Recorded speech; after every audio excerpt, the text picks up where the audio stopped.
अस्सलाम वालेकुम नाजरीन, मैं हूं आपका मेज़बान मुबीन अहमद। नाज़रीन, आप देख रहे हैं पाकिस्तान फॉर एवरीवन और मेरे साथ मौजूद हैं मिर्ज़ा उस्मान बेग। आज हम मौजूद हैं रेशमा, जो कि पाकिस्तान की नामवर गुलकारा हैं, उनकी आखिरी आरामगाह पर। रेशमा ने पूरी दुनिया में जो है वो शोहरत की बुलंदियों को छुआ। एक गाना इनका आज भी पाकिस्तान और इंडिया में मशहूर है, जो है लंबी जुदाई। इस गाने ने इनको शोहरत की बुलंदियों पर पहुंचाया और इनकी खास बात यह थी कि इन्होंने जिसमें ये वायरल हुई गढ़वी मोहल्ला, वो उन्होंने मरते दम तक ना छोड़ा। ये बहुत बड़ी बात है। मिर्जा उस्मान बेग से बात करते हैं और जानते हैं। सर, आखिरी रामगा है ये रेशमा साहिबा की? बिल्कुल, ये इस टाइम हम लोग लाहौर के इलाके शादरा में मौजूद हैं, जो कि बड़ा मशहूर एक मोहल्ला है, गढ़वी मोहल्ला। तो ये रेशमा साहिबा का क्योंकि ताल्लुक भी इसी मोहल्ले से था। ये पैदा तो 1947 में भारत राजस्थान में हुई, उसके एक इलाके में, ठीक है। लेकिन क्या में पाकिस्तान के बाद ये अपने ख़ानदान के साथ सिंध में आकर आबाद हो गई। वहीं पर आप कह लें कि मुख्तलिफ दरबारों पर आपने सूफिया का कलाम पढ़ना शुरू किया। 12 साल की उम्र में आप सेवन शरीफ में परफॉर्म कर रही थी। तो वहीं रेडियो पाकिस्तान के डायरेक्टर जनरल सलीम गिलानी साहब ने इनकी आवाज़ सुनी, तो उन्हें वो बड़ा पसंद आया। उन्होंने इनको दावत दी, तो रेडियो पाकिस्तान से इन्होंने अपनी फ़नी ज़िंदगी का आगाज़ किया। अभी हम यहाँ पर मौजूद थे, हमने बात की केयर टेकर साहब, जो कि इस इमामगाह के इंचार्ज हैं। उन्होंने कहा कि 6-6 महीने तक यहाँ पर कोई फातिहा के लिए नहीं आता। इनका चाहने वाला, इनका जो लवाहिकीन है, कोई भी नहीं आता। यार वो इसी तरह ही है, वो देखो मुख्तलिफ, क्योंकि ये इमाम वर्ग है, तो हर वो अगर आपने क्या तख्ती वगैरह भी नहीं लगी, बाहर भी नहीं लगी, किसी को पता ही नहीं है। पहली बात तो मैंने ये, बड़ी मुश्किल हमने हाँ, तलाश की किसी है। को पता ही नहीं है कि इनकी आखिरी राम का यहाँ पे शायद मैं आज यूट्यूब पे फर्स्ट टाइम पे ये आने लगी है उनकी आखिरी राम। फर्स्ट हाँ, है। तो पहली दफा अगर यूट्यूब की दुनिया में अगर हम कोई दिखा रहे हैं आरामगाह, तो वो यही है। तो वो लोगों को पता भी नहीं। और ये कोई आता है नहीं आता यार, ये एक ना ट्रेंड चल गया, यूट्यूबर्स ने शुरू किया, हम भी हैं। लेकिन वो कह लें कि जी कब्र में से आवाज़ आ रही, कोई आता नहीं है, गंदगी है, ये है, वो है। एक इंसान जब हयात है तो वो और है, ठीक है। जब उसके मरने के बाद जो उसके मामला था ना, वो अल्लाह ताला का और उसका मामला है, ठीक है। उसने ज़िंदगी किस तरह गुजारी है, अल्लाह ताला की ज़ात बेहतर जानती है। कुछ हम लोग अब जैसे अभी अगर आप बात करें तो इनकी ही लाइफ में ये, क्योंकि शम्मा के पास भी रही, शम्मा स्टॉप जो, तो वहाँ पे ये एक खोखे पे बैठा करती थी, चाय का जो होटल है ना। तो वहाँ पे शायद ये उन्होंने कहा कि आप हम सायों की तरफ क्यों नहीं आती जाती, तो इधर खोखे पे आके बैठ जाती हैं।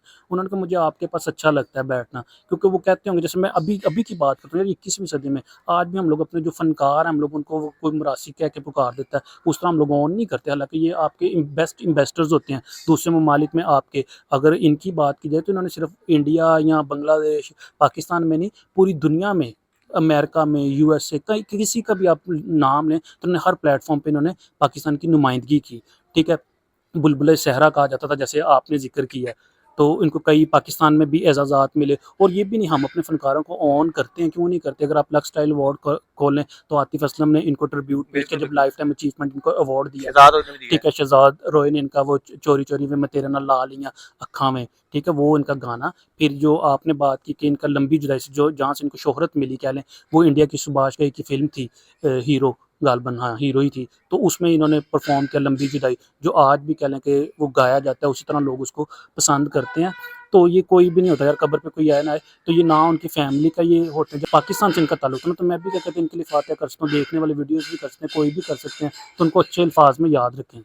अच्छा, मुझे ये बताइएगा कि इनकी आखिरी ख्वाहिश थी कि मुझे इमाम बारगाह, जो मेरे घर के नज़दीक है, उसमें दफन किया जाए। बिल्कुल, वो जब हम लोग आए तो केयर टेकर साहब ने बताया कि वो दीवार के साथ लग के अक्सर रोया करती थी, ठीक है। तो वो कि उनकी ख्वाहिश भी थी, जिस पे उनके बच्चों ने उसको उनकी वसीयत समझते हुए यहीं पे उनकी तदफ़ीन की। तो वो इनका कहा जाता है कि उन्होंने शायद एक मस्जिद वगैरह भी तमीर की और इमाम बारगाह भी तमीर करना चाहिए, लेकिन ये जगह तो है किसी और ने डोनेट की हुई है, जो शायद इनका जो अब इख्तिलाफ़ात भी, जब हम लोग यहाँ पे हैं तो मेरे ख़्याल से कोई शायद चल रहे हैं, तो वो खैर पूरी दुनिया में इसी तरह होता है, एक निशान रहने दिया जाता है, बाकी कब्र जो है वो ख़त्म कर दी जाती है। तो वही जो केयर टेकर साहब भी कह रहे थे। तो मैं जितने भी आपके लेजेंड्स मेरे ख़्याल से ऐसे होना तो नहीं चाहिए, कब्रें तो ख़त्म होनी है। देखिए ये तो आपके मुसलमान होने के नाते ईमान का हिस्सा कि एक कब्र में से 70 मुर्दे निकलने हैं। लेकिन आप उनके नाम से कोई चीज़ मंसूब कर, जैसे उस्ताद नुसरत फ़तेह अली खान की भी बरसी गुज़री है, तो उनके नाम पे अंडरपास है, ठीक है, फैसलाबाद में।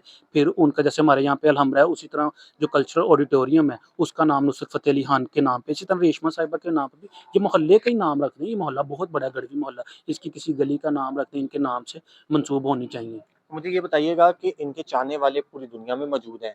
इंडिया में भी मौजूद हैं, पाकिस्तान में मौजूद हैं, उनके चाहने वालों को कोई पैगाम देंगे? वो बस यही पैगाम है कि यार आपके जो लेजेंड्स हैं उन्हें अच्छे लफ्ज़ों में याद रखें। वो कोई भी अगर आपका किसी के साथ मज़हबी, सियासी कोई इख्तिलाफ़ है, तो वो अपनी जगह पे जायज़ है। वो मैं उस चीज़ पे बात तो नहीं कर रहा, लेकिन आपके जो कोई भी है यार, वो कोई अगर फ़न की कोई भी, वो कहते हैं ना, रेखाएँ नहीं होती, ठीक है? दीवार लकीरें नहीं नहीं। होती, ठीक है? आपका कोई भी जो फ़न है, वो चाहे वो गुलूकार है, कोई स्टेज परफ़ॉर्मर है या कोई भी आर्टिस्ट है आपका, तो उनकी एक रिस्पेक्ट करें। और आपस में भी इनका मेरे ख़्याल से वो होना चाहिए। हम लोग अक्सर देखते हैं जब भी आखिरी उम्र में कोई भी होता है, जैसे अब इनको कैंसर था, इनकी कैंसर से वफ़ात हुई, तो इनको गवर्नमेंट पाकिस्तान ने भी ऑफ़र करवाई और इलाज करवाया भी। इनको काफ़ी देर से कैंसर था, ठीक है? तो इसी तरह इंडिया से भी इनको ऑफ़र्स थी, फिर कई ममालिक से स्पेशल इनको सुनने के लिए कह लें कि इंदिरा गांधी ने कई दफ़ा स्पेशल बुलाया इंडिया में, ठीक है? वहाँ पे इन्होंने परफ़ॉर्मेंस दी। हमारे जो इधर के बड़े एज़ाज़ात हैं, सदारती अवार्ड इनको मिला, हुस्न कारकरदगी, सितारा इम्तियाज़ से नवाज़ा गया। अयूब खान के दौरे हुकूमत में सहरा बुलबुल का खिताब दिया गया, ठीक है? इस तरह और भी कई अवार्ड जो थे, जैसे हमने अभी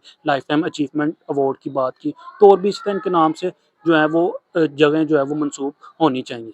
जी नाज़रीन, हमारे साथ मिर्ज़ा उस्मान बेग मौजूद थे। इन्होंने हमें बताया कि ये जो रेशमा साहिबा थी वो किस तरह की शख्सियत रखती थी और इनकी तफ़सील इन्होंने हमें बताई। ये पीछे आप देख सकते हैं रेशमा साहिबा जो है ये पीछे आप देख सकते हैं रेशमा साहिबा की आखिरी आरामगाह है। रेशमा साहिबा को हमसे बिछड़े तकरीबन 11 साल बीत चुके हैं। आज भी इनके चाहने वाले इंडिया और पाकिस्तान और दुनिया भर में मौजूद हैं।